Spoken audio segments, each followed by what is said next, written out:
दोस्तों नमस्कार। जैसा कि मैंने पहले कहा था कि प्रस्तावना जो है 2 लेक्चर मैंने पूरा कंप्लीट कर दिया और तीसरा लेक्चर जो है पूरा कंप्लीट आज कर दूंगा। कोशिश है कि 3 लेक्चर में पूरा हो जाए। ऐसे हो सकता है 4 भी हो जाए, लेकिन मेरा पूरा पूरा कोशिश रहेगा 3 लेक्चर में पूरा कंप्लीट हो जाए, क्योंकि ज़्यादा क्लासेज आपको ज़्यादा परेशानी देगी। ज़्यादा क्लासेज करनी पड़ेगी, यानी कि लंबी लंबी क्लास अगर 2 लेक्चर में हो जाता है तो उस लंबी लंबी क्लास करने में ज़्यादा बेटर होता है। इसलिए मैं आपको बोल रहा हूँ कि जो भी क्लास हो पूरा कंटिन्यू एक बार देख लेना। बाकी सारा सब कुछ जो है सारा सब कुछ तो मैं पढ़ा ही दे रहा हूँ। क्वेश्चन भी सोच रहा हूँ कि लगे 1-2 दिन में इधर पूरा करा दूँ, ताकि आपको सारी की सारी सब कुछ मिल जाए। आप जैसे देख रहे मैंने प्रस्तावना जो मैंने पूरा लिखा है सारा आज मैं कंप्लीट कर दूंगा, और उसके कंप्लीट करने के बाद जो है सारा सब कुछ मैं क्वेश्चन के माध्यम से क्वेश्चन के माध्यम से सारा उसका जितना जो बन सकता है क्वेश्चन, सारे क्वेश्चन मैं करा दूंगा। और जहाँ तक की बात है कि जो आने वाले क्वेश्चन भी वो भी उस पर भी मैं को नया क्वेश्चन मैं आपको दे दूंगा। और फिर जो जितने सारे पीसीएस में, यूपीएससी में, बीपीएससी में, यूपीपीसीएस में, या तो फिर अदर एग्जाम में जैसे रेलवे बैंकिंग वगैरह में भी, रेलवे एसएससी वगैरह में भी, यहाँ से अगर जो क्वेश्चन पूछा गया तो सारा क्वेश्चन मैं आपको डिटेल में सोल्यूशन में करा दूंगा। सारा सब कुछ पीडीएफ के फॉर्म में, पीपीटी के फॉर्म में सारा सब कुछ मैं करा दूंगा। विथ एक एक ऑप्शन में पूरा सब कुछ करा दूंगा। चलिए स्टार्ट करते हैं। यहाँ पर से देख लो। यहाँ पर मैंने पूरा क्या क्या करा दिया था।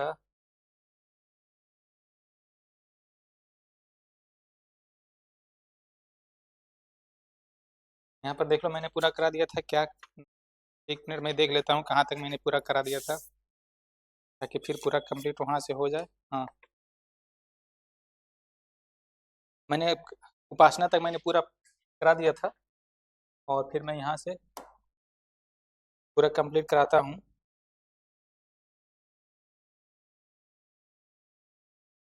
ठीक, पेन भी ठीक आ गया। अब मैं राइटिंग में आता हूँ। राइटिंग में जैसे कि 5 तरह की आज़ादी है जो है उसमें क्या है। 5 तरह की स्वतंत्रता जो है, आज़ादी है, क्या है? विचार, अभिव्यक्ति, विश्वास, धर्म और उपासना। यहाँ तक के तो मैंने पढ़ा दिया था। और बाकी अब अगला क्या है? समानता। समानता में क्या? एक प्रतिष्ठा की समानता आता है, एक अवसर की समानता है, यानी कि अवसर मिले किसी कोई भेदभाव नहीं होगा, और प्रतिष्ठा में भी किसी तरह का कोई भी भेदभाव नहीं होगा। अवसर की समानता यानी कि सबको बराबर लाने के लिए उसमें आरक्षण का जो लागू किया गया है, आरक्षण जो लागू किया गया है, ये आरक्षण दिया जाएगा। महिलाओं का आरक्षण देख लो, जैसे बिहार में पंचायती राज में 33% महिलाओं का आरक्षण, और बिहार में क्या 50% आरक्षण दिया गया है। उसमें क्या है? अवसर के समान अवसर, यानी कि प्रति यानी कि इक्वल वे में लाने के लिए जो आरक्षण दिया गया है वो यहाँ पर पूरा होगा। और बाकी फिर मैं आगे मैं पढ़ाता हूँ। तो यह समानता है। समानता कितने प्रकार की होती है? समानता मैं यहाँ बता रहा हूँ। जैसे क्या है समानता?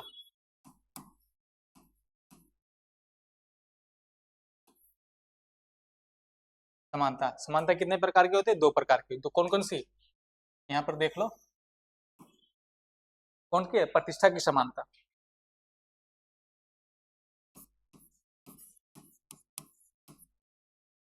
प्रतिष्ठा की समानता।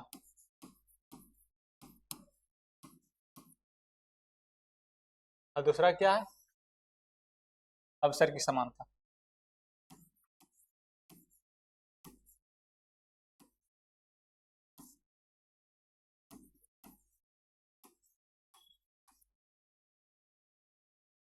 अवसर की समानता यहाँ पर नहीं दिख रहा ना?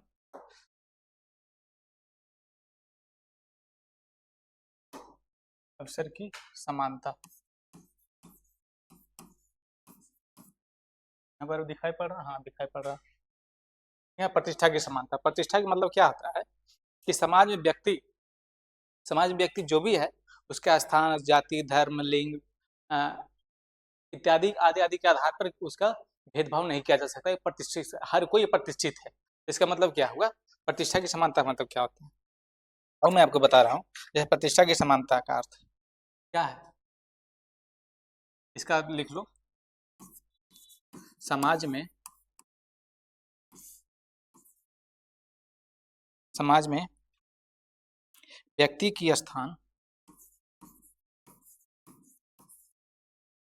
व्यक्ति की स्थान व्यक्ति की स्थान उसकी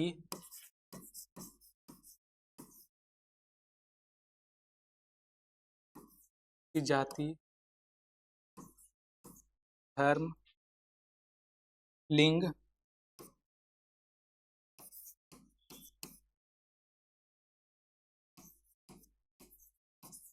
लिंग आदि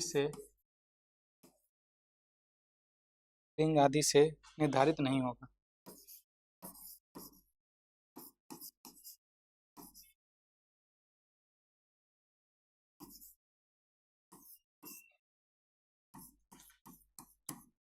निर्धारित नहीं होगा और सभी व्यक्ति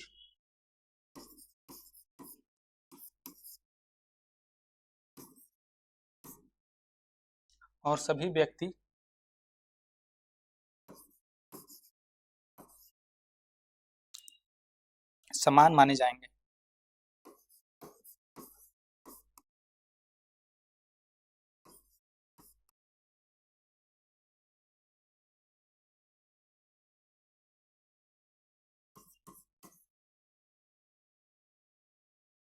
क्या सभी व्यक्ति समान माने जाएंगे? इसका मतलब क्या हुआ? जैसे देख लो, समाज में व्यक्ति के स्थान, उसके स्थान क्या है, उसकी जाति, जो जो मान लीजिए जो स्थान है, जैसे मान लीजिए एक छोटा सा एग्जांपल ले लो, कोई अगर जो कोई वार्ड पार्षद में कोई चुनाव जीतता है, सरपंच का चुनाव जीतता है, मुखिया का चुनाव जीतता है, तो उसका मतलब क्या हुआ? उसका जाति, धर्म, लिंग आदि से निर्धारित नहीं होगा कि वो प्रतिष्ठित आदमी है या नहीं है। किसी मैं टीचर, एज ए टीचर हूँ, मैं एज ए टीचर हूँ, बस मेरा यही पहचान है। मेरा कोई पहचान नहीं है कि मेरा जाति क्या है, मेरा धर्म क्या है, मेरा लिंग क्या है, मैं कहाँ का रहने वाला हूँ, कोई स्थान, ये सब कोई मैटर नहीं करता है। इसका मतलब क्या होगा? प्रतिष्ठित है। प्रतिष्ठित मतलब क्या है? किसी भी आधार पर भेदभाव नहीं किया जा सकता।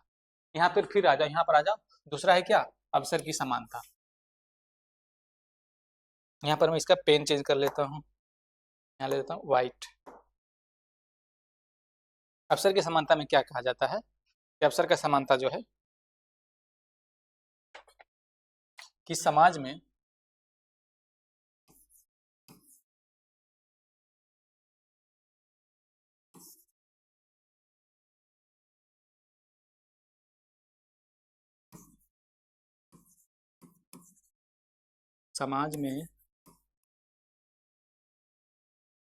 सभी व्यक्तियों के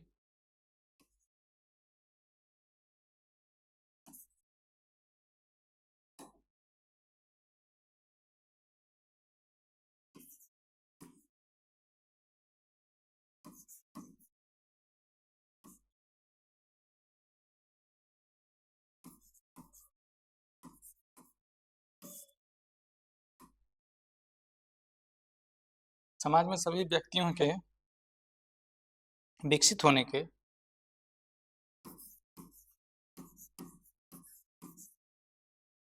विकसित होने के समान अवसर, विकसित होने के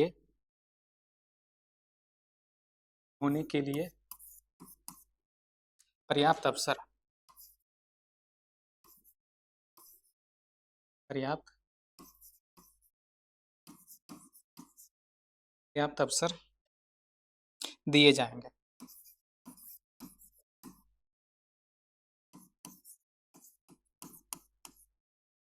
दिए जाएंगे तो पता चल रहा है, मैं बोर्ड इधर मैं कर दूंगा। पर्याप्त अवसर दिए जाएंगे क्या है? राज्य अपने नागरिकों के लिए, फिर यहाँ आ जाएगा, यहाँ तक पूरा हो गया ये। फिर ये यहाँ पर जो है सभी लोगों को समान अवसर दिए जाएंगे। और अगर समान अवसर, अगर जो उसमें ही लगता है कोई पीछे छूट गया, तो राज्य अपने नागरिकों के लिए, राज्य का मतलब यहाँ से, राज्य का मतलब यहाँ से क्या लेना देना हुआ कि देश, राज्य का मतलब देश से हुआ। तो अपने नागरिकों को समान अवसर देने के लिए कोई अगर समान अवसर पीछे छूट रहा है, तो फिर क्या उसके लिए विशेष प्रावधान किया जाएगा। जैसे कि आरक्षण, आरक्षण में विशेष प्रावधान क्या? आरक्षण, आरक्षण देकर उसको आगे बढ़ा देते हैं कि सबको समान अवसर मिले।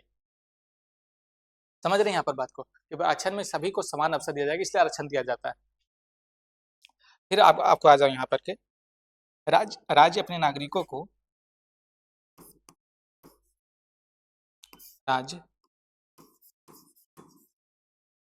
अपने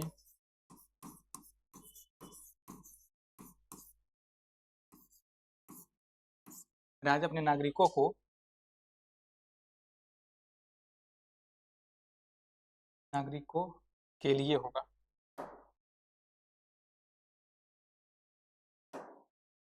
नागरिकों के लिए, राज्य अपने नागरिकों के लिए शिक्षा, स्वास्थ्य, शिक्षा, स्वास्थ्य, रोजगार, शिक्षा, स्वास्थ्य, रोजगार आदि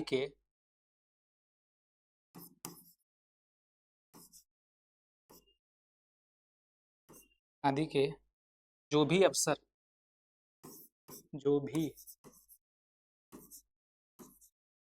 अवसर उपलब्ध कराएगा,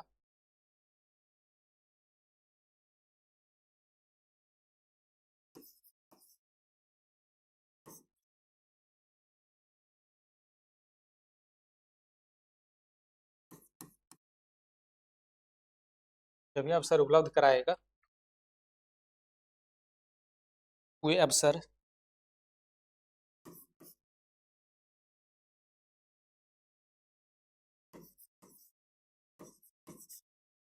वे अवसर समाज में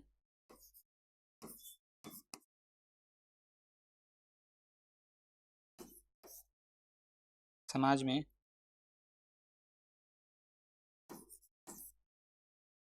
सभी समाज में सभी व्यक्तियों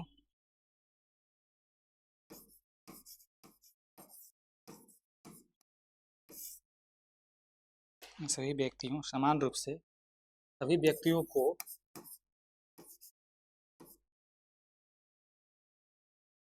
समान रूप से प्रदान किया जाए।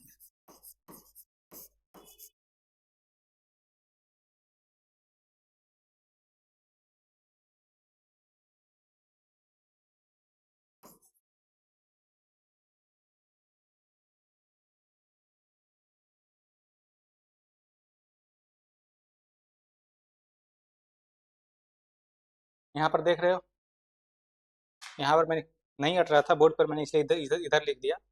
यहाँ पर सभी देखा कि समाज में सभी व्यक्तियों को विकसित होने के लिए, नहीं सभी व्यक्तियों को सब विकसित होने के लिए क्या, एक तो समान अवसर दिया जाएगा। अब परंतु आज इससे भी नहीं हो सका, समान अवसर किस में दिया जाएगा? बात यह समान अवसर दिया जाएगा किस में?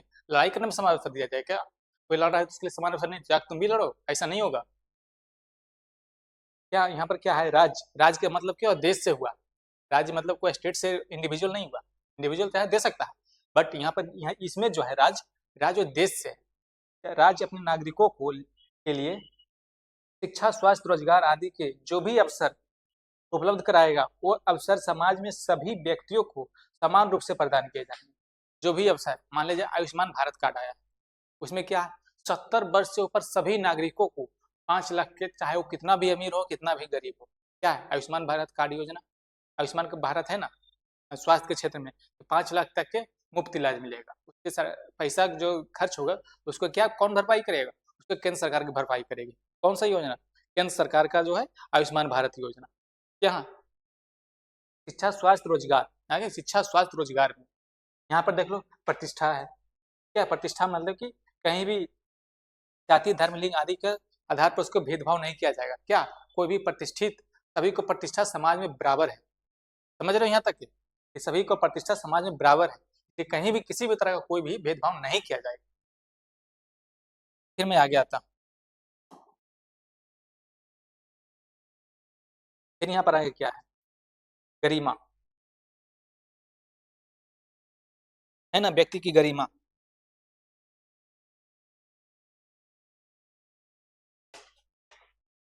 क्या हो गया था? विचार, अभिव्यक्ति, विश्वास, धर्म, उपासना। विचार, अभिव्यक्ति, विश्वास, धर्म और उपासना 5 स्वतंत्र हो गया था। समानता आ गया था, अवसर की समानता और प्रतिष्ठा की समानता दोनों हो गया। अब गरिमा आएगा। क्या कौन सी गरिमा? व्यक्ति की गरिमा।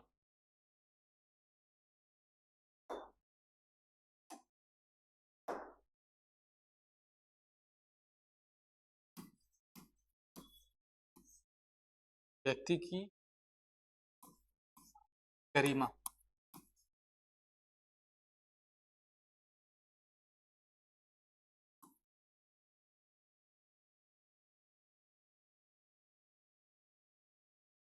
व्यक्ति की गरिमा।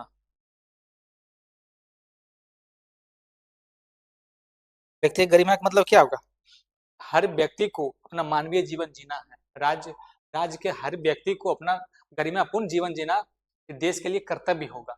कि अगर हर कोई व्यक्ति अपना गरिमापूर्ण जीवन जियो, उसे किसी भी तरह का ऐसा ना हो कि हम जी तो रहे हैं बट मुझे शोषण जी रहे हैं, बस वही काफी है, खाना मिले या ना मिले वही काफी है। इसका मतलब इसका कभी कुछ मतलब नहीं होगा। समझ रहे हैं? यहाँ पर समझ रहे हैं ना कि गरिमापूर्ण जीवन, गरिमापूर्ण जीवन मतलब क्या? मेरा जो मन होगा वो करेंगे, जो देश हित में होगा, संवैधानिक दायरे में रहकर जो होगा मैं सब कुछ वो करूंगा। किसी भी तरह का रोजगार करने के लिए, मान लीजिए किसी भी तरह का कोई रोजगार कर सकता हूँ, लकड़ी का, कोयले का, जो जो जो चीज मुझे अच्छा लगेगा कि करना चाहिए, इससे मेरा भरपाई यानी कि हो सकता है, सब कुछ पूरा भरण पोषण, मेरे परिवार का भरण पोषण हो सकता है, वो सारा सब कुछ रोजगार कर सकता हूँ। मतलब कि गरिमापूर्ण जीवन। अगर तो मैं चुप रहना चाहता हूँ तो सरकार मुझे बोलने के लिए बाध्य नहीं कर सकता तुम बोलो। यह गरिमापूर्ण जीवन है। तो मुझे कुछ भी रखने जैसा ना, एक आगे मैं पढ़ाऊंगा, मेनका गांधी केस हुआ था, उसमें पासपोर्ट रखने का अधिकार वहीं से आया, गरिमापूर्ण जीवन। देखिए हर चीज अपना वोटर कार्ड, आधार कार्ड, पैन कार्ड जो भी अपने पास रखूंगा, ना कि मैं, मेरा प्राइवेसी है, मैं किसी को दूं या ना दूं, जब तक मुझे अपना जरूरत नहीं पड़ेगा। यहाँ पर क्या है? व्यक्ति की गरिमा जो है, प्रत्येक व्यक्ति,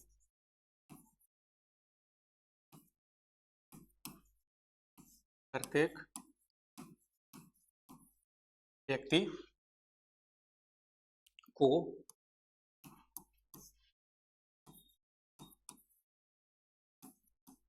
मानवीय जीवन,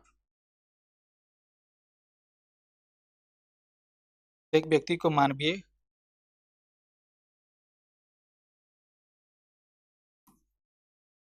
जीवन गरिमापूर्ण,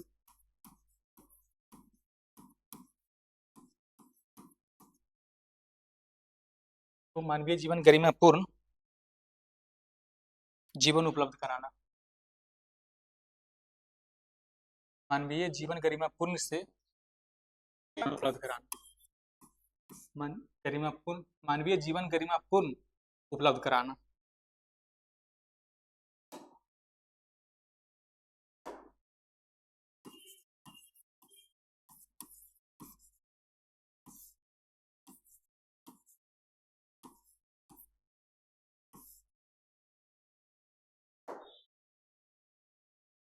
यहाँ तक समझ में आ रहा? गरिमापूर्ण जीवन का मतलब क्या होगा? प्रत्येक व्यक्ति को गरिमापूर्ण जीवन उपलब्ध करना है। गरिमापूर्ण मतलब क्या होता है कि हम ना गरिमा से, मेरा ये आजादी है, ये गरिमा है, गरिमापूर्ण से इससे किसी भी तरह का छेड़छाड़ नहीं किया जाएगा, किसी भी तरह छेड़छाड़ नहीं करने देंगे। ये हुआ गरिमापूर्ण जीवन। समझ में आ रहा ना यहाँ तक? गरिमापूर्ण जीवन उपलब्ध कराना। फिर आ गया क्या? एकता। फिर मैं यहाँ पर पेन चेंज कर लेता हूँ, फिर आप लोग कहोगे पता नहीं चलता है भाई। एकता, एकता क्या है? एकता एक मनोवैज्ञानिक, मानसिक है, अपने अपने मन में जो करते हैं वो मनोवैज्ञानिक हुआ, मानसिक हुआ वो। एक होता है कि अखंडता, अखंडता वो भूमि से रिलेटेड है, बाहरी से है। क्या एकता? एकता जो है एक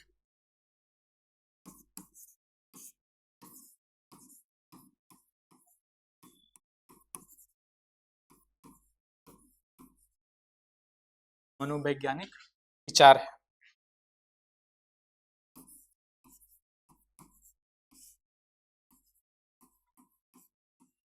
मनोवैज्ञानिक विचार है जिसका अर्थ है, जिसका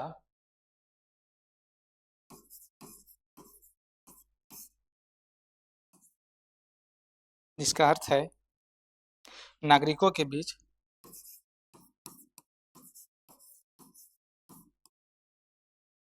नागरिकों के बीच एक होने की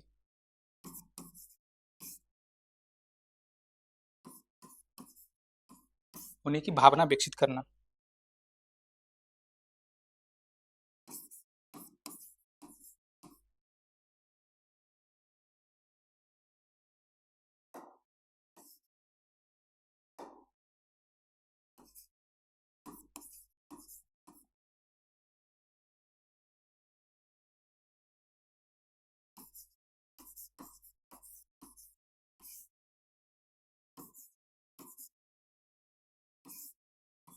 भावना विकसित करना। यहाँ पर समझ रहे हो ना, वैल्यू कहें जिसका अर्थ है कि नागरिकों के बीच एक होने की, नागरिकों के बीच एक होने की भावना विकसित करना, कि एक मनोवैज्ञानिक विचार है कि हाँ भाई हम लोग आपस में सभी लोग एक बंधु भाव से रहेंगे, ताकि बाहरी लोग किसी का कोई अत्याचार कुछ दाल ना गले।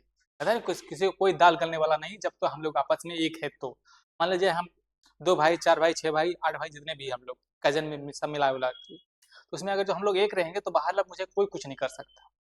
हम लोग एक रहेंगे तो बाहर आंख भी उठा करके नहीं दिखाएगा। कहता नहीं कि एक देहात में कहावत है हम लोग के गांव तरफ, कि हम लोग अगर सब भाई एक हो जाते हैं ना, तो पड़ोसी अगर खोखता भी नहीं, खोखना मतलब खांसना होता है, कि खांसता भी नहीं है, कि खांस रहा है तो पता नहीं क्या, अगर जो एक हो जाएगा तो क्या कर देगा। इसलिए यही होता है कि बंधु भाव तरीके से एक होकर के रहना, एक तरह क्या मनोवैज्ञानिक विचार है ये। फिर यहाँ पर आ जाओ अखंडता।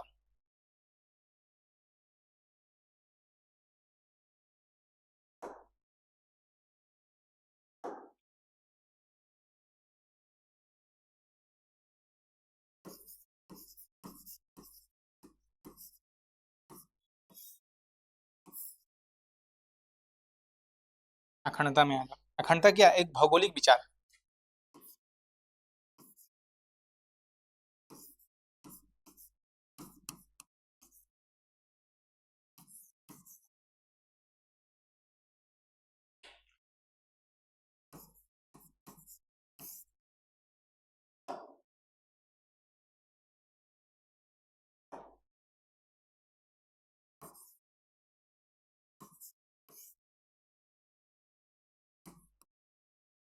अखंडता एक भौगोलिक विचार है, जिसका अर्थ है,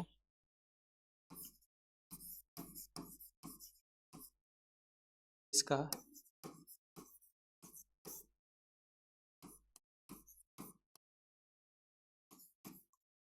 इसका अर्थ होता है भारत का क्षेत्र या भूभाग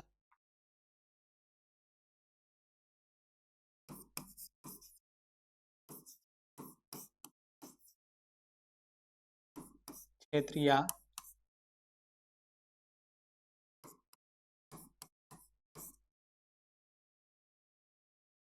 भूभाग अलग ना हो।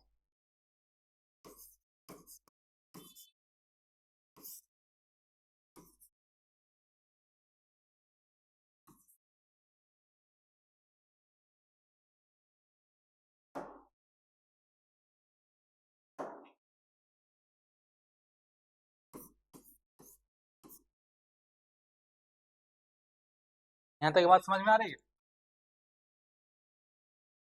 यहाँ पर क्या अखंडता मतलब क्या, एक भौगोलिक विचार है। एकता एक मनोवैज्ञानिक, इसे याद रखना, एकता जो है अपने मन से आता है, मनोवैज्ञानिक विचार है। और फिर यहाँ क्या अखंडता एक भौगोलिक विचार है जो भूमि से संबंधित है। यानी अखंड जो होता है ना, भूमि का खंड होना, उसका अखंड मतलब कि भारत की भूमि जो भी है उससे कोई खंड खंड ना करे, क्या अखंड हुआ है, तो अखंडता यहाँ पर ही आ जाएगा।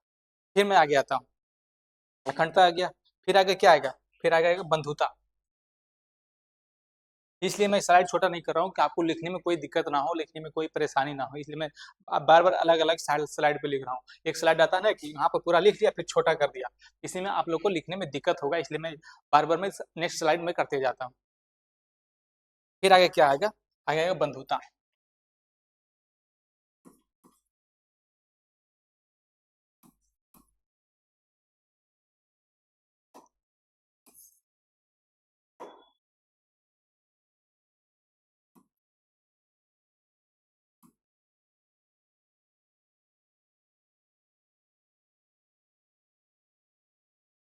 बंधुता का मतलब क्या होता है, हाँ दिखता है ना। हाँ भाई हैंड राइटिंग मेरा बहुत अच्छा नहीं है, इसलिए आप लोग ध्यान देना, तुम दिखता है कि नहीं।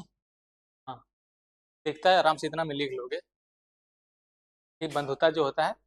हैंड राइटिंग मेरा बहुत अच्छा नहीं, इसी कारण मेरा बार बार सिलेक्शन होने से रुक जाता है। जिसका हैंड राइटिंग अच्छा है ना भाई, कि उसका हर एक क्वेश्चन में 1 नंबर आधा नंबर बढ़ ही जाता है, कॉपी जांचने वाला कोई भी हो। मेरे सामने कहता है first impression is the last impression, कहता है आपका फर्स्ट इंप्रेशन ही आपका हैंड राइटिंग है, तो हैंड राइटिंग आपको अच्छा नहीं होगा फिर बहुत गड़बड़ बात है, बहुत नंबर पीछे कट जाता है। हैंड राइटिंग जिसका अच्छा है बहुत अच्छी बात है, जिसका नहीं अच्छा है तो अच्छा करते जाओ, अच्छा करने की कोशिश करो। फिर यहाँ पर किया जाएगा बंधुता। देखो तो बंधुता यहाँ पर क्या है? भारत देश का निवासी होने के कारण बंधुता का मतलब क्या हुआ?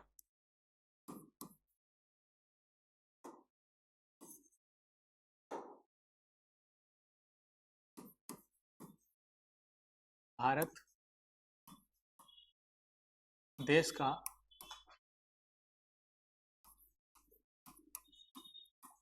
निवासी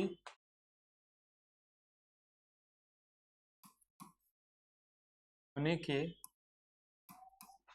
कारण देश का निवासी होने के कारण सभी भारतवासी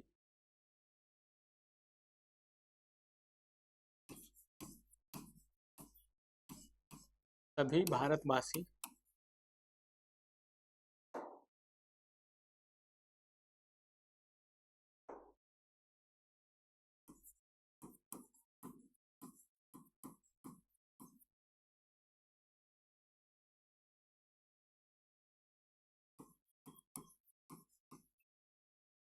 आपस में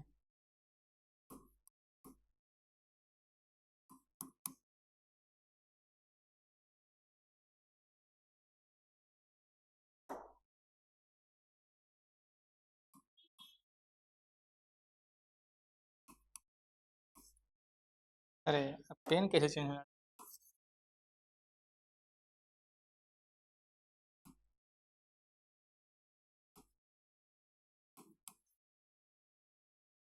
आपस में क्या बंधु भाव से रहेंगे।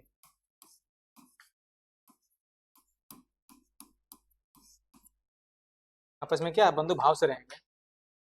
इसका मतलब क्या हुआ? बंधुता भारत देश का निवासी होने के कारण सभी भारतवासी आपस में बंधु भाव से रहेंगे। बंधु भाव से मतलब क्या, एक भाई तरीके से रहेंगे, फ्रेटर्निटी से रहेंगे।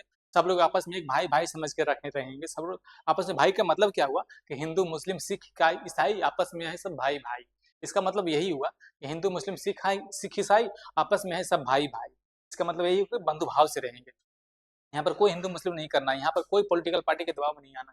पॉलिटिकल पार्टी आजकल तो वही करती है, आजकल धर्म के नाम पर वोट मांग रही है, और धर्म जब खत्म नहीं रहता, सिर्फ हिंदू राष्ट्र रहता, तो जाति के नाम पर वोट मांगती। जाति के नाम पर हम लोग बढ़ जाते, आजकल धर्म के नाम पर हम लोग बढ़ जाते हैं। आजकल लगता है कि नहीं, भाजपा है तभी भी हिंदू धर्म का रक्षा हो रहा है। भाजपा नहीं रहता तो हिंदू धर्म का रक्षा करने वाला कोई है ही था नहीं था। जबकि अंग्रेज के जमाने से हम लोग अपना धर्म, अब क्या कर रहे हैं सर? यहाँ पर तो गुस्सा आता है बहुत तेज, लेकिन क्या कर सकते हैं, सरकार है, कुछ भी कर सकती है। उसको लगता है कि सोशल मीडिया का जमाना है, मीडिया का हाल आजकल क्या है आप लोग सब लोग देख सकते हो।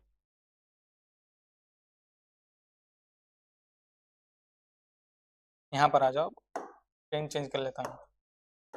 बार बार मैं पेन चेंज कर रहा हूँ इसलिए आपको लिखने में कोई दिक्कत ना हो, कि हर एक जो होता है, हर एक शब्द का मैं अलग अलग डिटेल देता हूँ, अलग अलग कलर से, ताकि आपको लिखने में कोई दिक्कत ना हो। संविधान निर्माताओं ने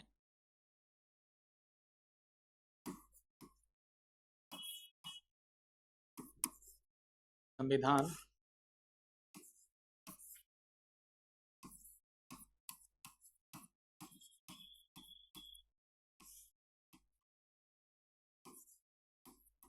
संविधान निर्माताओं ने प्रस्तावना की संकल्पना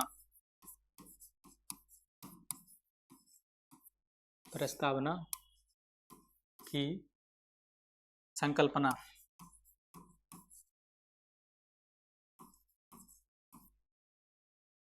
प्रस्तावना की संकल्पना प्रस्तावना की संकल्पना कहाँ से लिया है? अमेरिका से ग्रहण की है।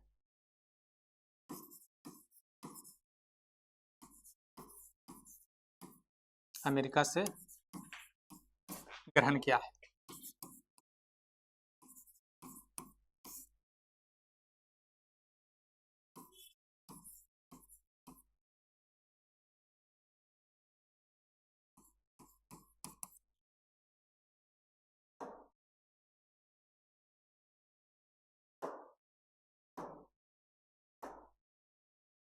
प्रस्तावना की संकल्पना देखते हैं, और अंडरलाइन कर देता हूँ। क्या ये प्रस्तावना की संकल्पना कहाँ से लिया गया है? ये लिया गया है अमेरिका से। समझ में आ रहे हो?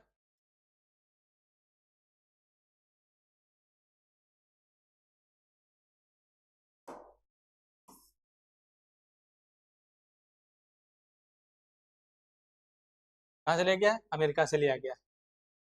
प्रस्तावना की संकल्पना कहाँ से लिया गया? अमेरिका से लिया गया। प्रस्तावना की संकल्पना कहाँ से लिया गया? अमेरिका से लिया गया। ठीक है, प्रस्तावना की संकल्पना कहाँ से लिया गया? अमेरिका से लिया गया, ये ध्यान रखना। फिर आगे देखो क्या है।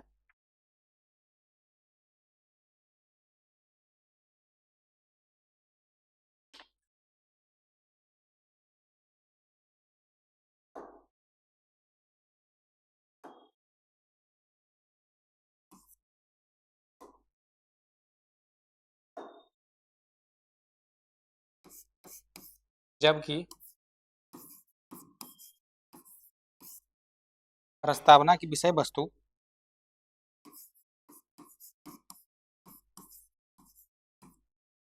प्रस्तावना की विषय वस्तु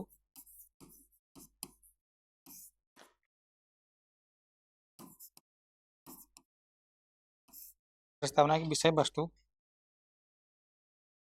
और भाषा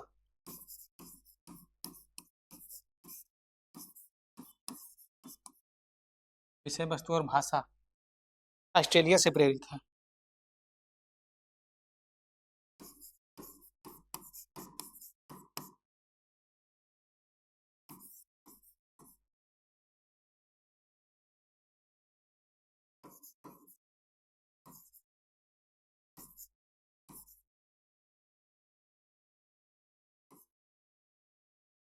ऑस्ट्रेलिया से प्रेरित है, जिसके कारण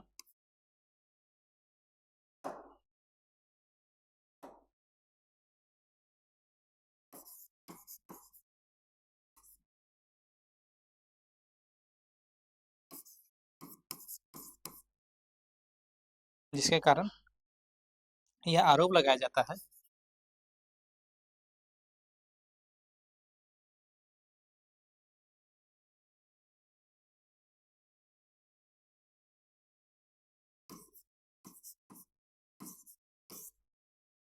जिसके कारण यह आरोप लगाया जाता है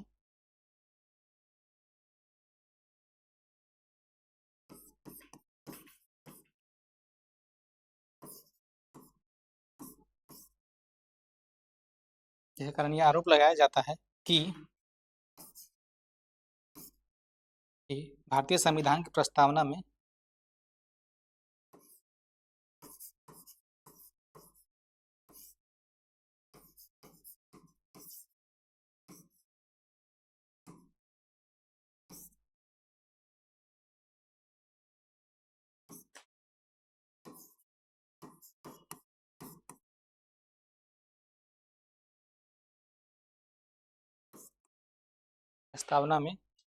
मौलिकता का अभाव है।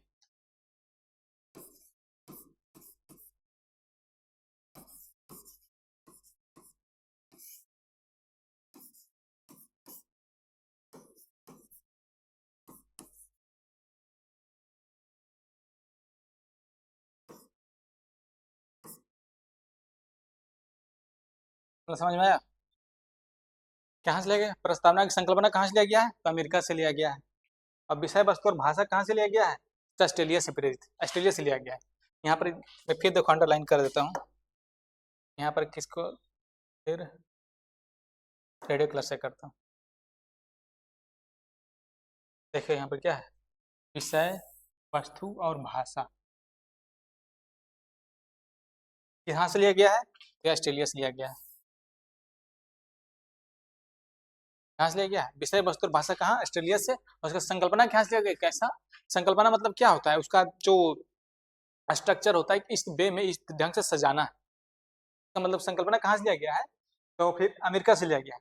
और विषय वस्तु और भाषा, विषय मतलब क्या हुआ? विषय वस्तु, इसमें कौन कौन से विषय डालना है, कौन कौन से वस्तु डालना है, और भाषा कैसी होनी चाहिए, इसका कहाँ से लिया गया है? ये लिया गया है ऑस्ट्रेलिया से। समझ में आया? यहाँ तक कोई दिक्कत नहीं होना चाहिए। यहाँ तक मैंने जितने सारे चीज होता है सारा आप लक्ष्मीकांत उठा करके देख लो। आजकल सबसे ऑथेंटिक बुक, आजकल के बहुत पहले से सबसे ऑथेंटिक बुक लक्ष्मीकांत को माना जाता है टेक्स्ट बुक में। तो यहाँ पर जो है उससे वो सारा सब कुछ उससे मैं अपनी भाषा में लिख करके नोट्स बना करके असाइनमेंट बना करके सारा मैं आपको पढ़ा रहा हूँ यहाँ पर। इसलिए यहाँ पर किसी भी कहीं भी तरह कोई जाने की जरूरत नहीं। और यहाँ पर जो मैं बता रहा हूँ तो किसी भी टीचर का नोट से मिला लेना, उससे बेटर ना होगा तो फिर तो आप कहना मुझे। समझ में आ रहा है यहाँ तक की बात? फिर देखो यहाँ पर आ गया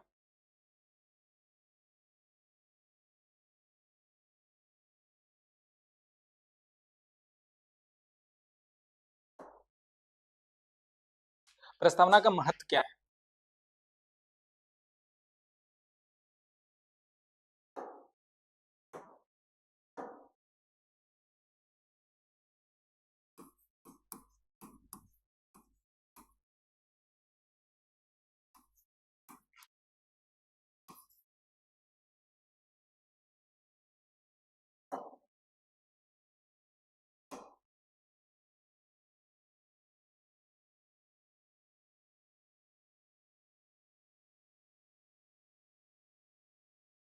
प्रस्तावना के महत्व में आ जाओ।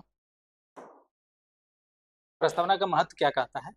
ये पहला क्या है, पहला किसने प्रस्तावना का महत्व मतलब क्या होता है, किसने क्या कहा, प्रस्तावना को जो महत्व है, किसने क्या क्या महत्व दिया, क्या मुंशी ने क्या दिया, गजेंद्र गडकर ने क्या दिया, या तो फिर ठाकुर दास भार्गव के अनुसार प्रस्तावना क्या है, ये सारा सब कुछ मैं आपको बता रहा हूँ। यहाँ पर सारा सब कुछ जो है बताऊंगा। यहाँ से सारे बहुत सारे क्वेश्चन यहाँ पर बनते हैं, इसलिए मैं आपको सारा सब कुछ मैं अपने जो होता है ना एकदम आप देहाती भाषा में आपको बता रहा हूँ, समझा रहा हूँ।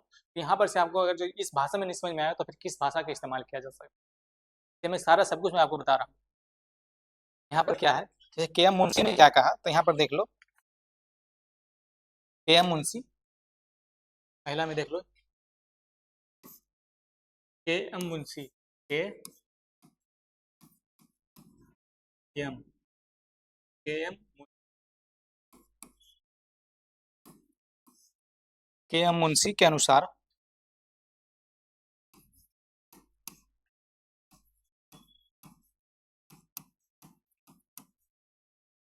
के एम मुंशी के अनुसार प्रस्तावना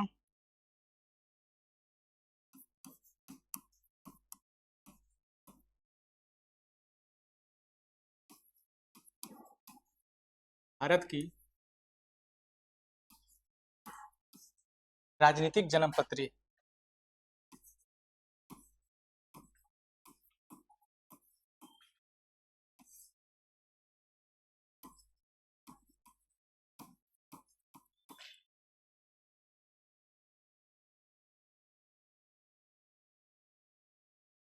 के मुंशी के अनुसार जो है राजनीतिक जन्म पत्री से मतलब क्या होता है, जिस तरह से हम आप लोग जन्म पत्री बनवाते हैं, जन्म होने के बाद जो पंडित पुरोहित लोग जो जन्म पत्री बनवाते हैं कि आपका इतने साल में ये होगा, इतने साल में ये होगा, जो सारा कहता है ना कि राहु और केतु होना, इसलिए सारा सब कुछ क्या है, राजनीतिक जन्म पत्री है। राजनीतिक जन्म पत्री का मतलब क्या होता है कि सारा सब कुछ आपको लिखा हुआ आता है। राजनीतिक जन्म पत्री जब आपको राजनीतिक किसी को अगर जो कुछ देखना हो, आप उस टाइम अवेलेबल ना हो, अगर अवेलेबल भी हो तो कैसे पता चलेगा कि इतने साल में राजनीतिक जन्म पत्री इसका में क्या लिखा हो क्या नहीं है। इसलिए राजनीतिक जन्म पत्री मतलब क्या होता है कि सारा सब कुछ प्रेम्बल में लिखा हुआ है। प्रस्तावना में क्या है, राजनीतिक जन्म पत्री है कि प्रस्तावना में संविधान में क्या क्या है, क्या क्या और ऐड करने की जो सारी मूलभूत तत्व है, मूलभूत समाज की जो मूलभूत समाज का जो निर्माण करना है, उसका मतलब क्या है कि राजनीतिक जन्म पत्री का देख करके पता लगाया जा सकता है कि हाँ कितने अच्छा से सही है। जैसे आजकल के हम लोग के क्या होता है कि जन्म पत्री जो बनता है, जन्म लेने के बाद जन्म पत्री आजकल तो ब्लॉक में बन जाता है, एक ब्लॉक वाला जन्म पत्री नहीं, जो पंडित पुरोहित लोग बनता है जन्म पत्री, पूरा एक मोटा कॉपी सब बन जाता है, ढाढा कॉपी है जो कहते हैं, ढाढा फर्रा फर्रा एकदम फर्रा हो जाता है, लगभग बहुत सारे पेज का 50 पेज का चला जाता है। तो जो होता है पूरा जीवन का आपको मरण काल, जीवन काल, बीच में क्या होगा, गृहस्थ अवस्था में आप क्या होगा, युवा अवस्था में क्या होगा, किशोरावस्था में क्या होगा, वृद्ध अवस्था में क्या होगा, या तो वृद्ध से पहले अवस्था क्या होगा, जब बुजुर्ग हो जाए तब क्या क्या सारे दिखते आएगी। एक पंडित पुरोहित लोग बनाता है। तो वहां पर जो है एक तरह से ये जन्म पत्री राजनीतिक जन्म पत्री है, वो क्या है, आम जीवन का जन्म पत्री है। तो आपको आम जीवन जन्म पत्री समझ के आपको समझ जाता है, जैसे ना कुंडली मिलाना, तो कुंडली मिल रहा है कि नहीं मिल रहा है, इस तरह से यहाँ पर है कि राजनीतिक जन्म पत्री है। किसके अनुसार, के एम मुंशी के अनुसार राजनीतिक जन्म पत्री है।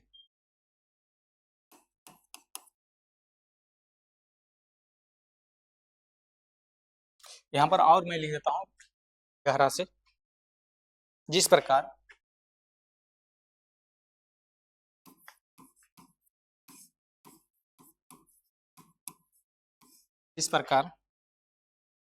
किसी जिस प्रकार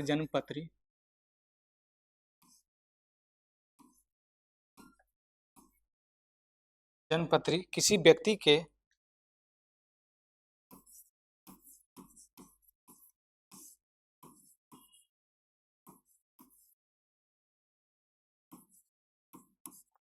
के भावी जीवन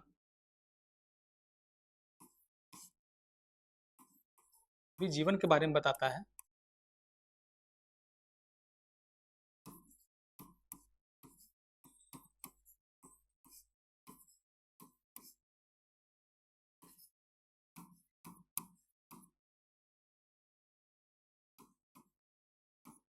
भावी जीवन के बारे में बताता है। ठीक उसी प्रकार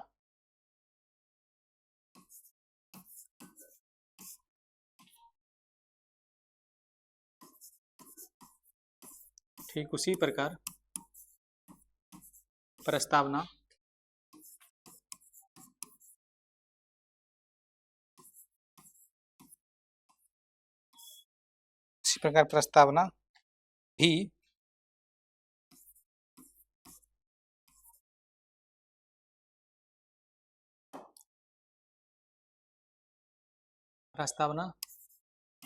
भी भविष्य के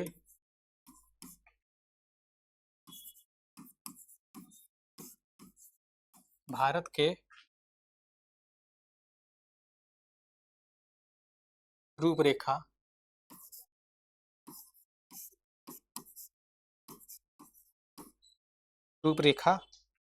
प्रस्तुत करती है।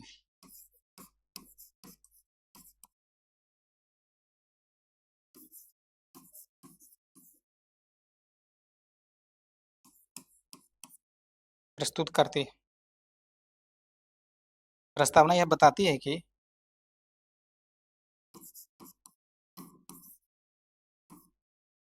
प्रस्तावना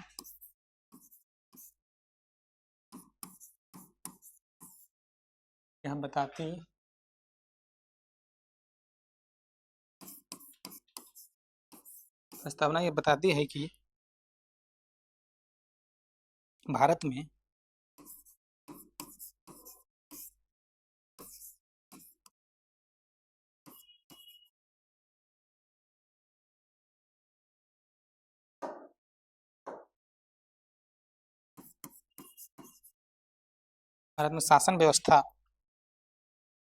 शासन शक्ति का स्रोत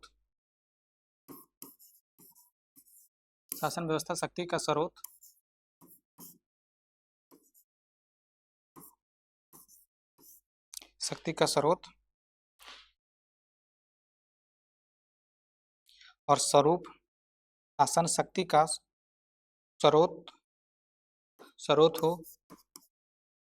हो शासन शक्ति का स्रोत स्वरूप और उद्देश्य क्या है।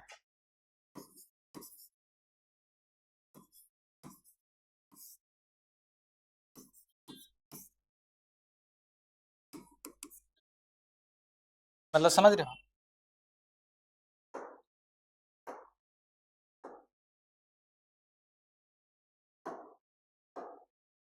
यहाँ पे राजनीतिक जन्मपत्री के एम मुंशी देखो है, फिर देखो पूरा मैं अंडरलाइन कर देता हूँ। के एम मुंशी के अनुसार प्रस्तावना भारत की क्या है, राजनीतिक जन्मपत्री है।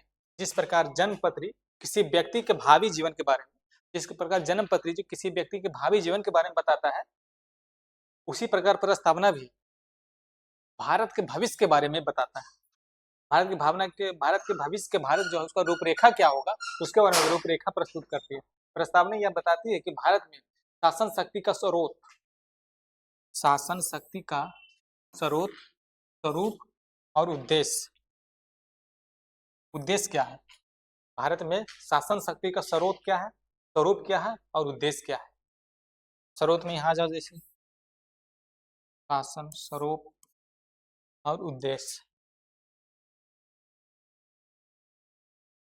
क्या है, समझ रहे हैं यहाँ पर बात कि शासन शक्ति का स्रोत, उसका स्वरूप कैसा होगा, उसका उद्देश्य क्या है, ये क्या बताता है, प्रस्तावना बताता है, इसलिए कहा जाएगा प्रस्तावना जो है क्या, भारत की राजनीतिक जन्मपत्री है। क्या मुंशी के अनुसार शासन शक्ति का स्रोत, मतलब क्या, जैसे आम लोग के जीवन में, हम लोग के जीवन में जन्मपत्री जब बनता है तो क्या क्या है कि मेरा सबसे पहले स्रोत क्या है, शक्ति क्या है, शक्ति जो आ रहा है उसका स्रोत क्या है, फिर वहां पर सेकंड है कि उसका स्वरूप कैसा होगा। एक स्वरूप मतलब क्या, किस तरीके से उस चीज को लिया जाएगा, क्या कि उस किस ढंग से किस व्यक्ति को किस इनोवेशन में जाना चाहिए, किस इन्वायरमेंट में जाना चाहिए कि उसका स्वरूप उस तरह से हो।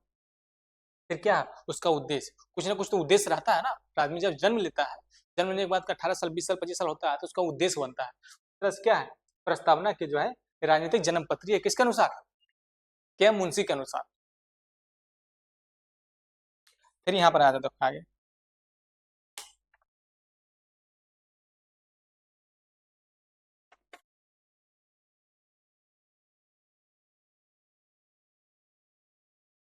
दूसरा में आ जाओ।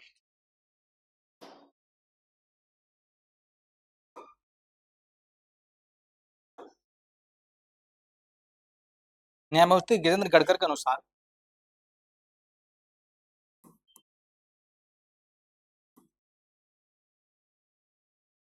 न्यायमूर्ति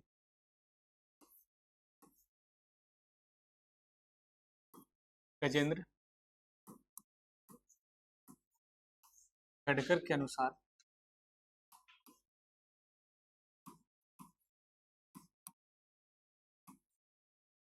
न्यायमूर्ति गजेंद्र गडकर के अनुसार यद्यपि प्रस्तावना यद्यपि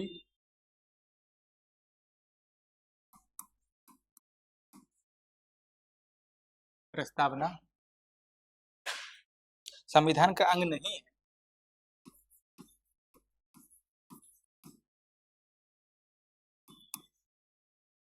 संविधान का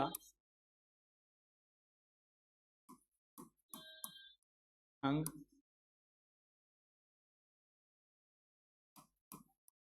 संविधान का अंग नहीं है और इससे शासन करने की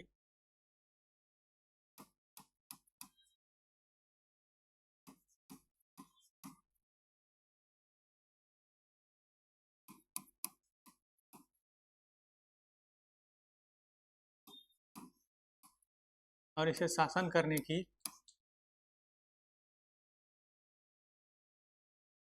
कोई विशिष्ट शक्ति प्राप्त नहीं होती।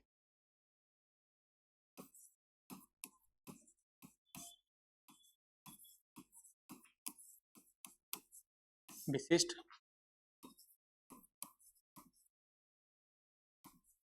शक्ति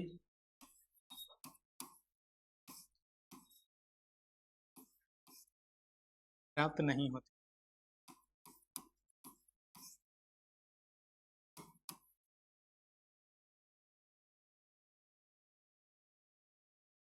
विशिष्ट शक्ति प्राप्त नहीं होती है।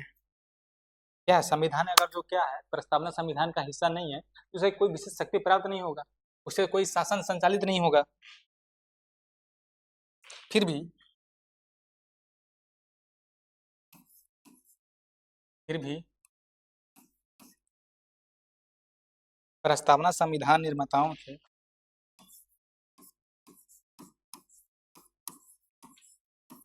प्रस्तावना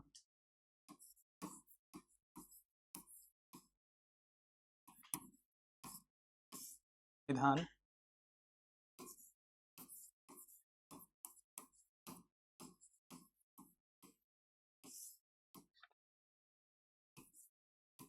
प्रस्तावना संविधान निर्माताओं के मस्तिष्क को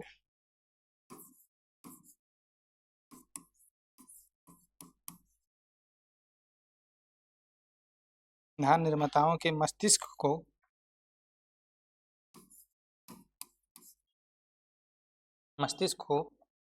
समझने की कुंजी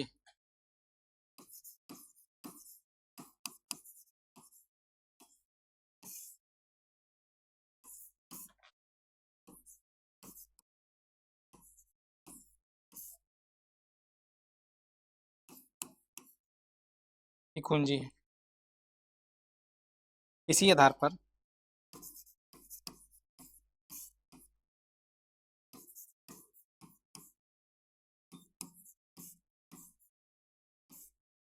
इसी आधार पर यह माना गया, यह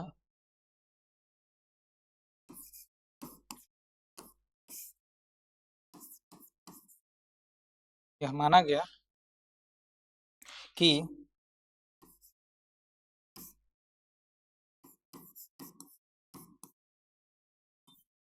प्रस्तावना संविधान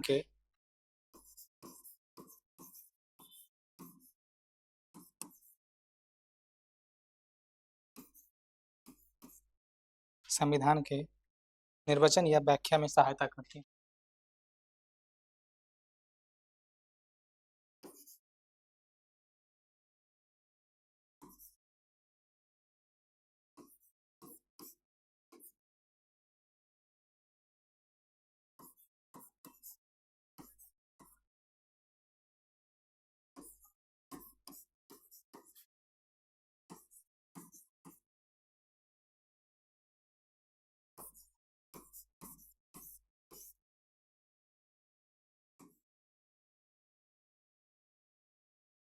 इसका मतलब क्या हुआ, यहाँ पर देख लो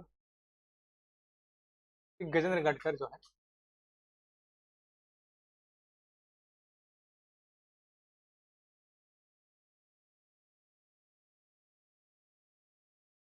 गजेंद्र गडकर के अनुसार, यहाँ पर देख लो, फिर अंडरलाइन में कर देता हूँ, न्यायमूर्ति गजेंद्र गडकर, किसने कहा था? न्यायमूर्ति गजेंद्र गडकर ने कहा था प्रस्तावना माना कि अगर जो संविधान का अंग नहीं है और इसे शासन करने की कोई विशेष शक्ति प्राप्त नहीं होती है, उन्होंने ये मान एक्सेप्ट किया संविधान जो है संविधान का अंग नहीं है, क्योंकि उसे कोई विशेष शक्ति प्राप्त नहीं होते, फिर भी जिन्होंने प्रस्तावना को लिखा, जिन्हें संविधान को लिखा, तो क्या है, मस्तिष्क को समझने की कुंजी क्या है? ये प्रस्तावना है। फिर भी प्रस्तावना को संविधान निर्माताओं के मस्तिष्क को समझने की कुंजी है। इसी आधार पर यह कहा गया कि प्रस्तावना संविधान के निर्वचन या व्याख्या में सहायता करती है। प्रस्तावना संविधान के निर्वचन या व्याख्या में सहायता करती है। समझ रहे हैं यहाँ पर क्या है? संविधान जो है प्रस्तावना जो है संविधान निर्माताओं के मस्तिष्क को समझने की कुंजी है। किसने कहा था? न्यायमूर्ति गजेंद्र गडकर ने कहा था। राजनीतिक जन्मपत्री किसने कहा था? के.एम. मुंशी ने कहा था।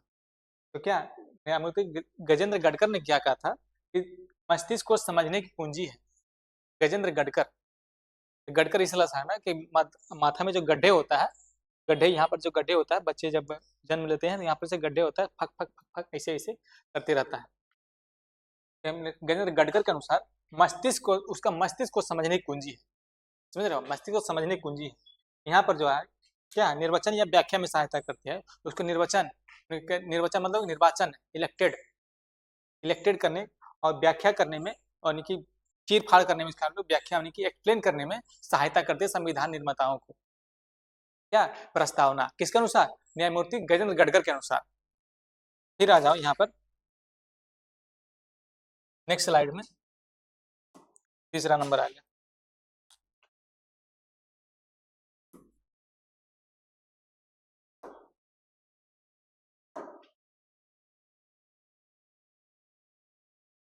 ठाकुरदास भार्गव के अनुसार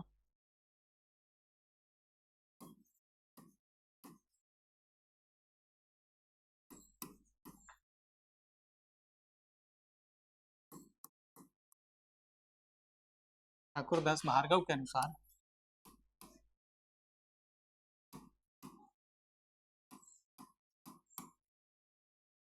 ठाकुरदास भार्गव के अनुसार प्रस्तावना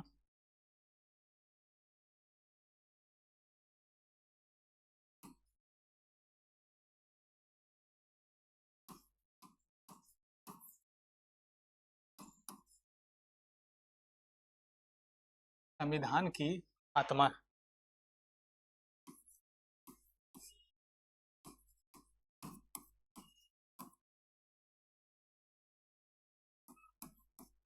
किसने कहा था प्रस्तावना संविधान की आत्मा है? ठाकुरदास भार्गव। किसने कहा था? ठाकुरदास भार्गव। क्या कहा था कि संविधान प्रस्तावना जो है क्या संविधान की आत्मा है। जिस प्रकार एक्सप्लेन कर देता हूँ यहाँ पर। जिस प्रकार आत्मा के बिना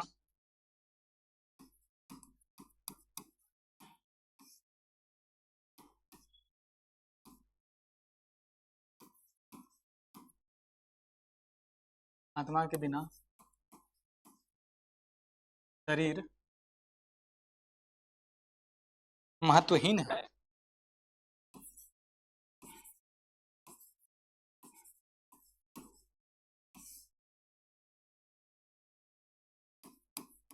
उसी प्रकार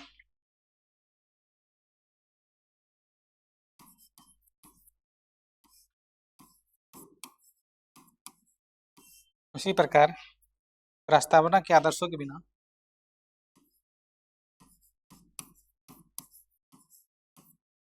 प्रस्तावना के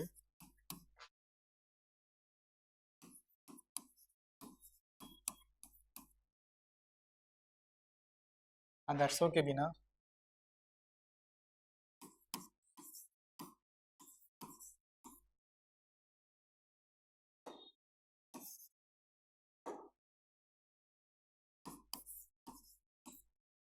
प्रस्तावना के आदर्शों के बिना भारत के संविधान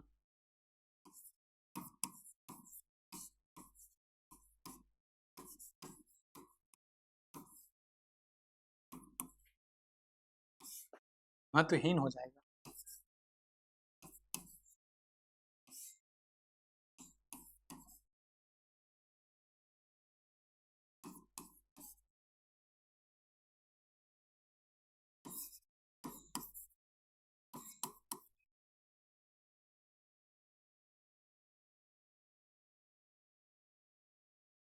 यहाँ पर समझ लिया ना, प्रस्तावना क्या है? संविधान की आत्मा है।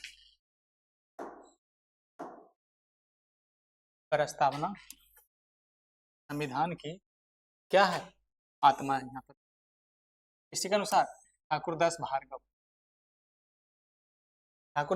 के अनुसार प्रस्तावना जो क्या है? संविधान की आत्मा है। किसके? ठाकुर दास भार्गव के अनुसार प्रस्तावना क्या है? संविधान की आत्मा है। ठाकुर दास भार्गव, ठाकुर मतलब क्या है? मान लो ठाकुर, हम लोग के हिंदू धर्म में क्या आता है? ठाकुर सबसे ऊपर माना जाता है। ठाकुर ब्राह्मणों में सबसे अपर कास्ट जो होता है, कहीं कहीं ठाकुर माना जाता है कि ठाकुर। जो एक कहानी भी है ना कि पानी कुआं ठाकुर का, मिट्टी खेत की खेत ठाकुर का, ऐसे पानी पानी ठाकुर का, तालाब ठाकुर का, कुआं ठाकुर का, इस तरह से ठाकुर का जो सबसे सर्वश्रेष्ठ माना जाता है। इसलिए कि सारे सब पर उसका कब्जा था, इसलिए कहानी पे में जो इसका कहानी बनाया गया है, इसी में जो है क्या है? संविधान की आत्मा है। ठाकुर क्या, ठाकुर जी कहा था, क्या कहा था? प्रस्तावना जो है क्या? संविधान की आत्मा है। किसने कहा था? ठाकुर ने, ठाकुर दास भार्गव के अनुसार। फिर यहाँ पर चलाओ, जब यहाँ पर सब कुछ खत्म हो जाता है, यहाँ पर लगभग में आपको मैं खत्म कर दिया हूँ, बस थोड़ा सा बचा है अब, और टाइम भी लगभग में बहुत सारा टाइम हो गया, थोड़ा सा 10-15 मिनट और लगेगा, मैं पूरा खत्म ही कर देता हूँ। देख लो,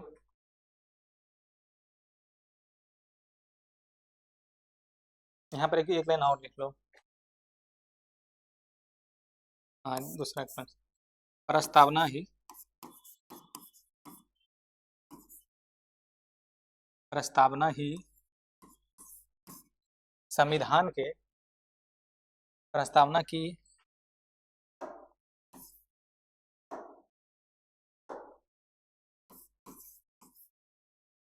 प्रस्तावना की आदर्श ही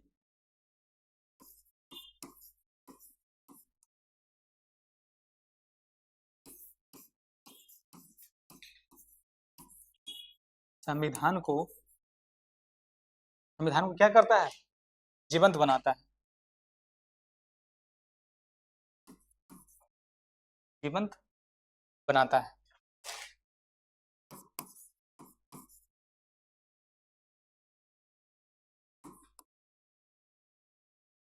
प्रस्तावना क्या है? प्रस्तावना के आदर्श संविधान को क्या बनाता है? संविधान को है ना, हाँ, संविधान को जीवंत बनाता है। प्रस्तावना के आदर्श, प्रस्तावना जो जो आदर्श दिए गए हैं कि क्या संविधान को जीवंत बनाता है कि नहीं, संविधान भी नाम की भी कोई चीज है जीवंत, उसको जीवित रखता है। फिर आ जाओ चौथे लाइन में, चौथा नंबर में, यहाँ पे चौथा नंबर में हट जाएगा। आगे नेक्स्ट स्लाइड ले लेता हूँ, यहाँ पर आ जाओ। चौथा में क्या कर रहा है, प्रस्तावना में भारतीय संविधान का दर्शन पाया जाता है। प्रस्तावना में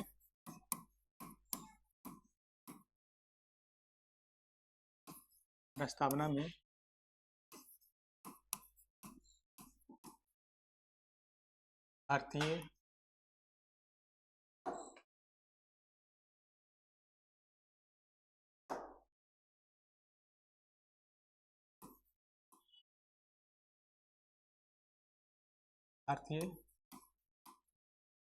संविधान का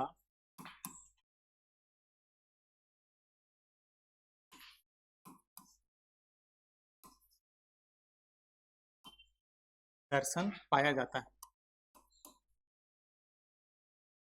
दर्शन पाया जाता है।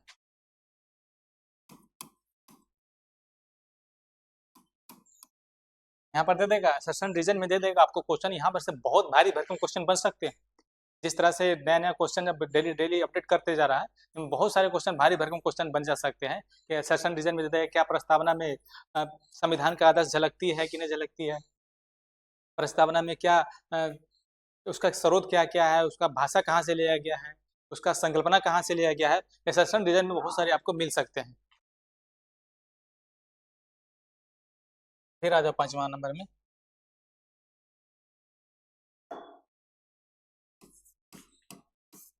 प्रस्तावना में स्वाधीनता आंदोलन का,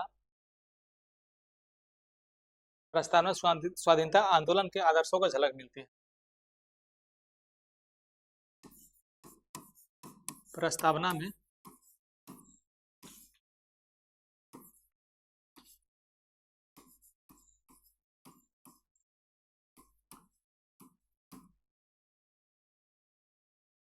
स्वाधीनता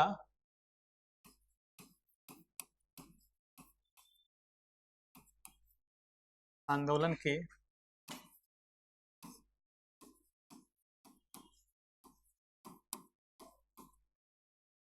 का झलक मिलती है।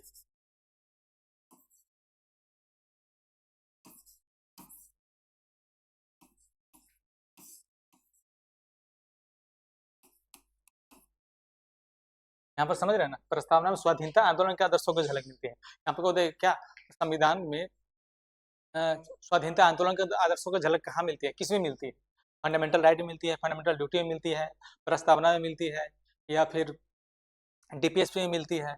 यहाँ पर बहुत सारा क्वेश्चन दे देगा, यहाँ पर बहुत सारे फंस सकते हो। दर्शन पाया जाता है, स्वाधीनता आंदोलन के आदर्शों की झलक मिलती है, प्रस्तावना से बहुत सारे क्वेश्चन बन सकते हैं। मैं आपको क्वेश्चन कराऊंगा तब आपको पता चलेगा कि क्वेश्चन कहाँ कहाँ से और कैसे कैसे पूछे जाते हैं।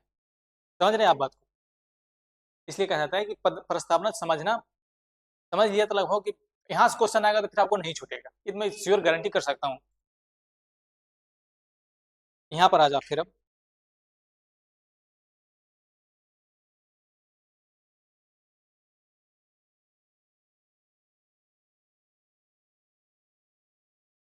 चेंज कर लेता हूँ क्या, कितना स्लाइड चेंज करते रहूँ। प्रस्तावना से संबंधित मुद्दे यहाँ पर आ जाओ।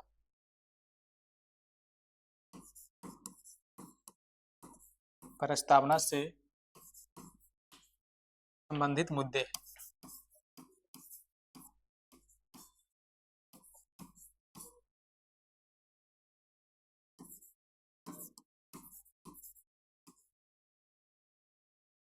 प्रस्तावना से संबंधित मुद्दे, प्रस्तावना से संबंधित मुद्दे क्या क्या है, इसमें क्या क्या मुद्दे हैं, क्या इसमें संशोधन हो सकता है, नहीं हो सकता है, कितनी बार संशोधन हुआ तो उसमें कौन कौन से शब्द जोड़े गए, कैमा संविधान संशोधन में जोड़े गए, कैमा संविधान संशोधन में हटाए जा सकते हैं, कौन से ईस्वी में जोड़े गए हैं, ये सारी संबंधित मुद्दे, कौन कौन से जजमेंट हुआ, कितने जजों की बेंच इसमें बैठी, बेरू बाड़ी विवाद क्या है, LIC केस क्या है, मिनर्वा मिल्स केस क्या है, केशवानंद भारती केस है जो सबसे बड़ी बेंच केसेज में से एक माना जाता है। 42वां संविधान संशोधन जो है मिनी संविधान माना जाता है उसको। यहाँ पर क्या है, सबसे पहले है प्रस्तावना संविधान का अंग है या नहीं। यहाँ पर देख लो सबसे पहले,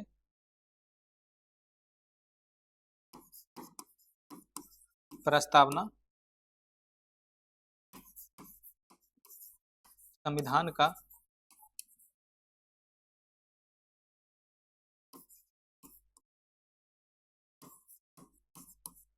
अंग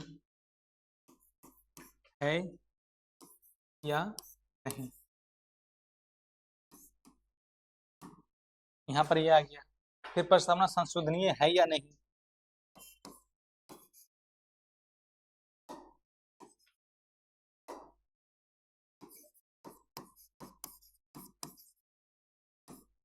प्रस्तावना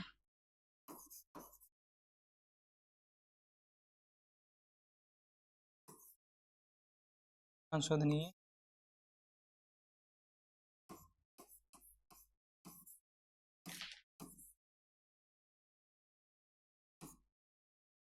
संशोधनीय है या नहीं, ये सारा सब कुछ आपको मैं बता रहा हूँ यहाँ पर से। सुन लो सबसे पहले कौन कौन से केसेस कब कब कब आए, एक आपको सीक्वेंस में देगा, मिलान करने के लिए दे देगा, फिर सीक्वेंस में सीरीज में आपको दे देगा आपको क्या कौन कौन से केसेस कब आए थे, यहाँ पर दे देता है।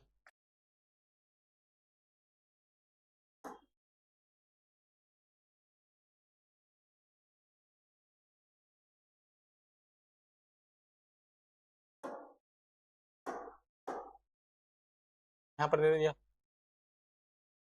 क्या है, बेरूबाड़ी विवाद कब आया था, देख लो, पेन चेंज कर लेता हूँ। बेरूबाड़ी विवाद में आता है प्रस्तावना संविधान का अंग है या नहीं, उसमें अंग नहीं माना जाता। ये संविधान का अंग ही नहीं तो उसमें संशोधन किया जा सकता है। क्या बेरूबाड़ी विवाद कब आया था, 1960 में आया था। बेरूबाड़ी विवाद, बेरूबाड़ी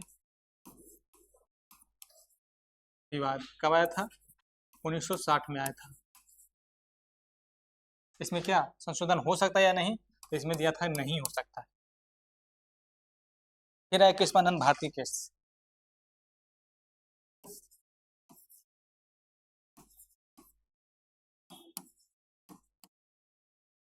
केशवानंद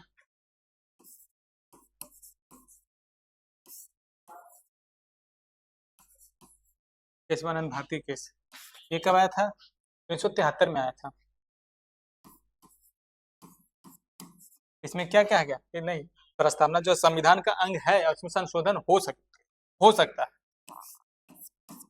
यहाँ पर ये आ गया, हो सकता है बशर्ते मूल ढांचा को छोड़कर। यहाँ पर दे दो,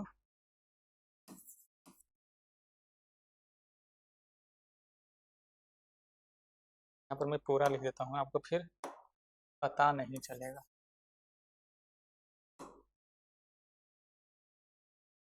फिर में 73, इसमें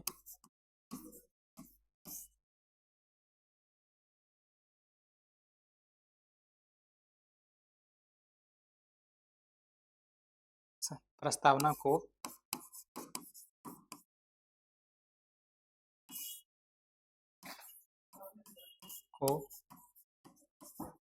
संविधान का अंग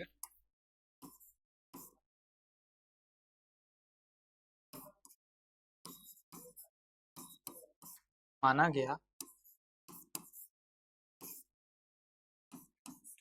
एवं संशोधन हो सकता है।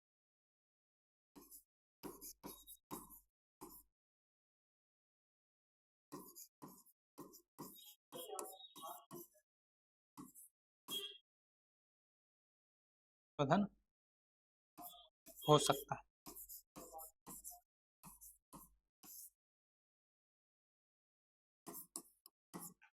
बशर्ते बशर्ते मूल ढांचा को छोड़कर।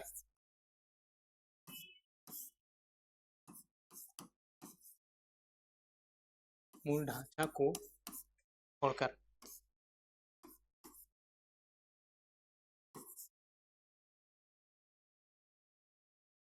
बशर्ते मूल ढांचा को छोड़कर। ये किस कौन सा केसेज में? ये केशवानंद भारती केस। यहाँ पर फिर देखो मैं अंडरलाइन कर देता हूँ। कौन सा केसेज में? केशवानंद भारती केस 1973। क्या है इसमें? सारा सब कुछ दे दिया आपने। हो गया इतना सारा। फिर मैं आगे यहाँ बढ़ता हूँ।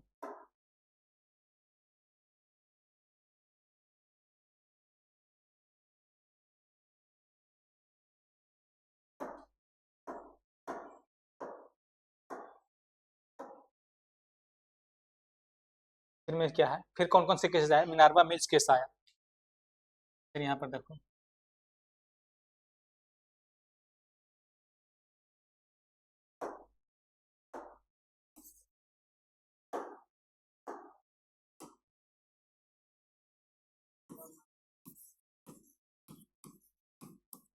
मिनार्वा mills case,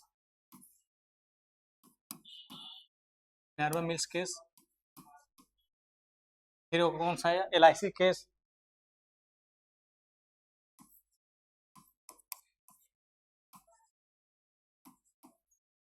LIC case.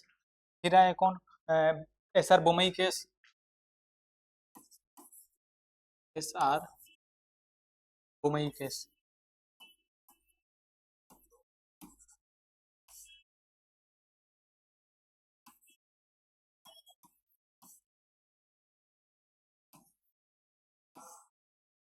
SR Bommai case. इस सब केसेज में क्या किया गया कि हाँ ये संशोधन भी है,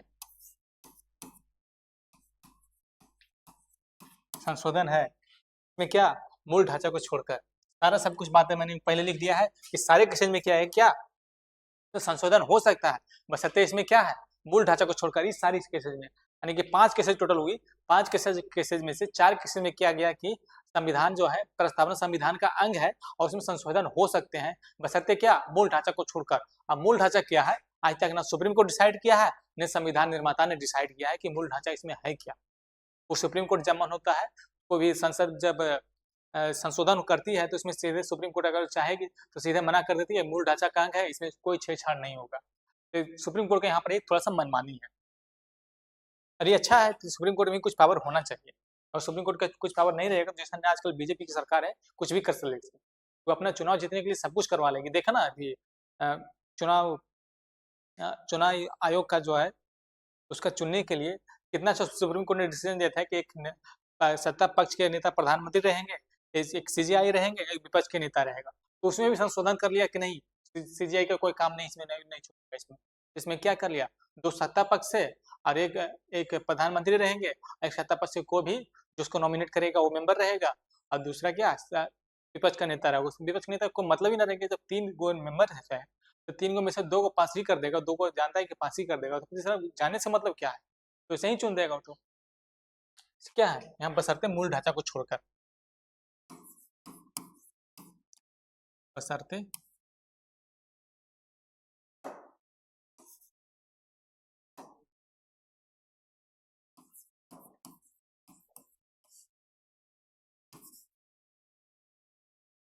मूल ढांचा को छोड़कर।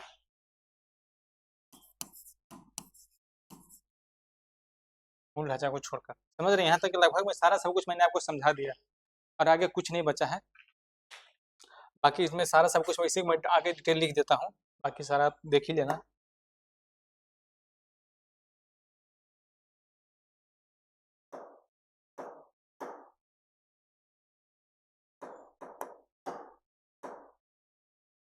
यहाँ पर क्या है? यहाँ पर सीधे लिख देता हूँ फिर। अतः संविधान में प्रस्तावना की स्थिति निम्नलिखित है। अतः वर्तमान स्थिति निम्नलिखित है, यहाँ पर लिख देता हूँ। अतः वर्तमान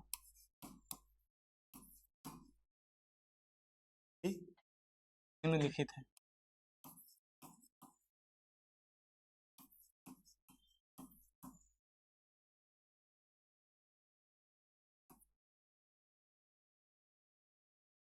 वर्तमान स्थिति निम्नलिखित है। इसमें क्या है? प्रस्तावना संविधान का अंग है। सबसे पहले प्रस्तावना संविधान का अंग है।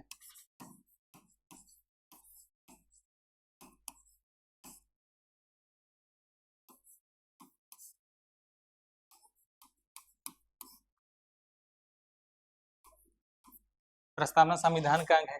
सबसे पहले अब जितना सारे केसेज हुआ उसके बाद ये सारे फैसले आए क्या, अब जो है अब अभी को स्थिति, वर्तमान जो स्थिति है उसकी स्थिति में बता रहा हूँ कि क्या प्रस्तावना जो है अभी क्या है, संविधान का अंग है। अब प्रस्तावना में संशोधन किया जा सकता है। दूसरा क्या है, प्रस्तावना में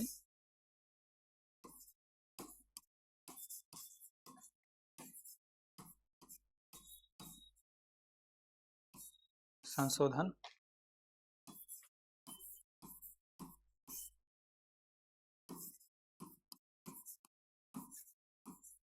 किया जा सकता है।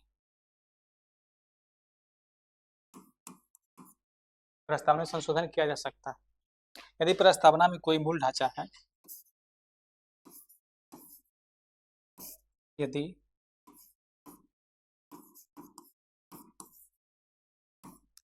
प्रस्तावना में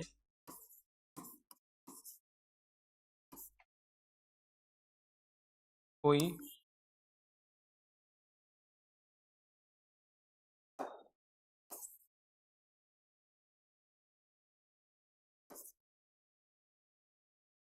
मूल ढांचा है,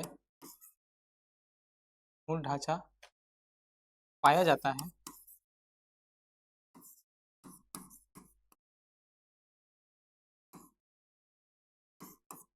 मूल ढांचा पाया जाता है तो उसमें संशोधन नहीं किया जा सकता।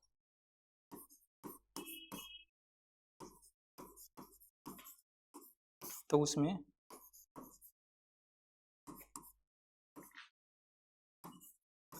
संशोधन नहीं किया जा सकता।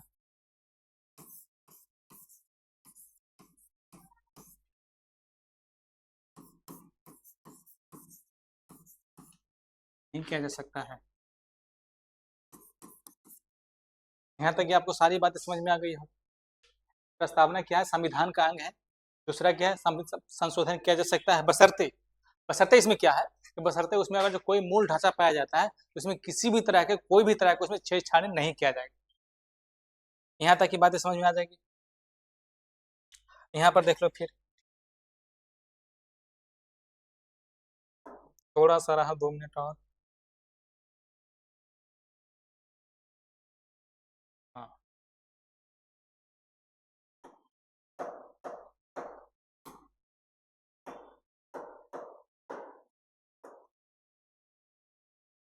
अभी तक केवल यहाँ पर आ जाओ।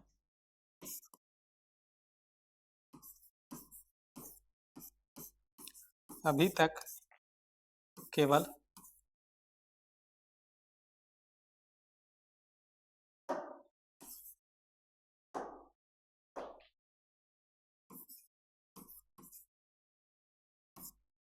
केवल एक बार संशोधन हुआ है।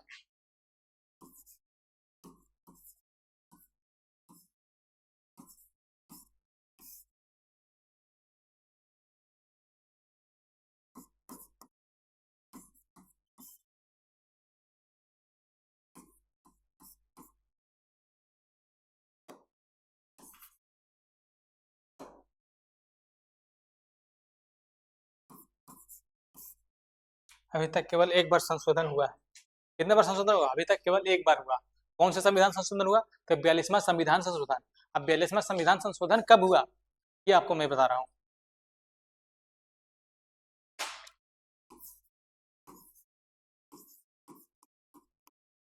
42वां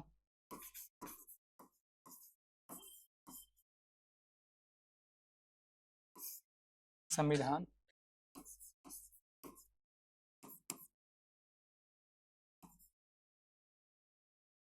42वां संविधान संशोधन कब हुआ, 1976 में। डेट याद रखना, क्या इसमें क्या 1976 में कौन से 42वां संविधान संशोधन। उसमें कौन कौन से शब्द जोड़े गए हैं, समाजवादी, पंथ निरपेक्ष और अखंडता। ये कितना बार क्वेश्चन यहाँ से आया है, ये सारा सब कुछ कितना बार इससे क्वेश्चन आया है। समाजवादी, यहाँ पर रुक जाओ थोड़ा सा।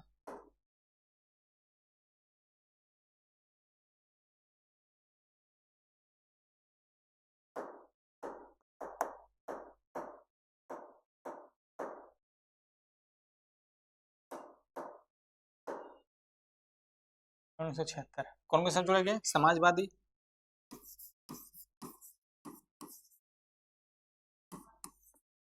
समाजवादी पहला। दूसरा क्या है? पंथ निरपेक्ष,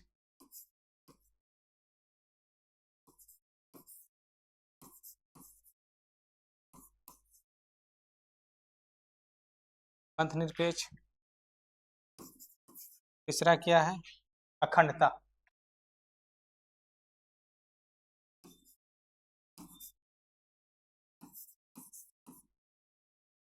कौन सा? कितने सब जुड़े गए? देख लो यहाँ पर, समाजवादी, पंथ निरपेक्ष, अखंडता। यहाँ पर देख लो, यहाँ पर सारा मैंने यहाँ तक सारा सब कुछ मैंने करा दिया है। अब यहाँ पर जो है कितने टाइम हो गया? 1 घंटा 21 मिनट। सारा सब कुछ मैंने करा दिया है यहाँ तक के, सारा प्रियम्बल मैंने खत्म कर दिया। इससे आगे कहीं भी किसी भी तरह कोई भी क्वेश्चन आपको नहीं छूटेगा। इतना पढ़ लेने के बाद मैं आपको श्योर गारंटी देता हूँ कि 99%, 99.99% आप यहाँ से करने की स्थिति में रहोगे।